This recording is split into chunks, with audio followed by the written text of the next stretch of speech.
everyone, I'm Kashika Sharma, a student of 8th standard, and I live in Delhi.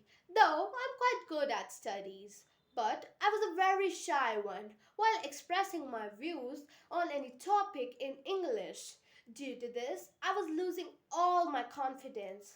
One of my friends noticed my weakness and suggested me to join ACL Education for improvements in written as well as spoken English. Now, after joining this institute, I feel that my confidence level has improved in front of teachers and classmates.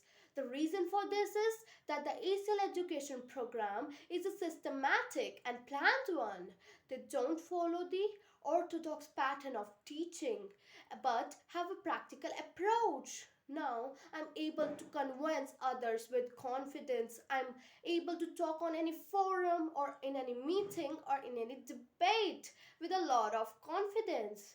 For all of this, I'm really thankful to ACL, and I would recommend all of you to join this institute who wants to improve their skills. Thank you.